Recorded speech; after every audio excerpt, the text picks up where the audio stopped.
781 দিন পর ব্রাজিলের জার্সিতে মাঠে ফিরলেন নেইমার জুনিয়র, আর তার প্রত্যাবর্তনের রাতটি স্মরণীয় করে রাখল ব্রাজিল।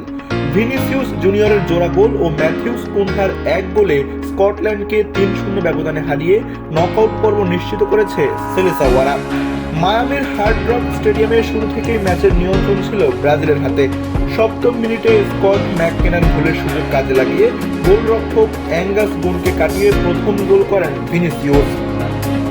এরপর একের পর এক আক্রমণ করেও ব্যবধান বাড়াতে পারছিল না ব্রাজিল। শেষ পর্যন্ত প্রথমার্ধের যোগ করার সময় ব্রুনো গুইমারেসের ক্রস থেকে হেডে নিজের দ্বিতীয় গোল করেন ভিনিসিয়াস। চলতি বিশ্বকাপে এটি ছিল তার চতুর্থ গোল। দ্বিতীয়ার্ধে ম্যাচে ফেরার চেষ্টা করে স্কটল্যান্ড, কিন্তু ব্রাজিল গোলরক্ষক অ্যালিসন বেকার ছিলেন দুর্দান্ত। বিশেষ করে স্কট ম্যাকটোমিনের কয়েকটি ভালো সুযোগ নষ্ট করে দেন তিনি। 7 মিনিটে ব্রুনো গুইমারেসের পাস থেকে গোল করে স্কটল্যান্ডের আশা শেষ করে দেন ম্যাথিউস কুনহা।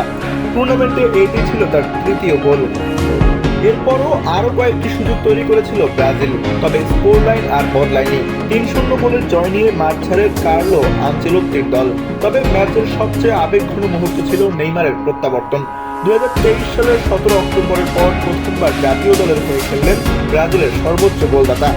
দীর্ঘ অপেক্ষার পর তার ফেরা জয় দিয়ে উদযাপন করল দল।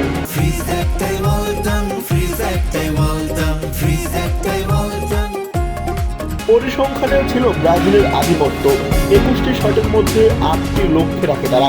অন্যদিকে স্কটল্যান্ড 9টি শট নিয়ে 5টি অন টার্গেট রাখলেও অ্যালিসনকে বের করতে পারেনি।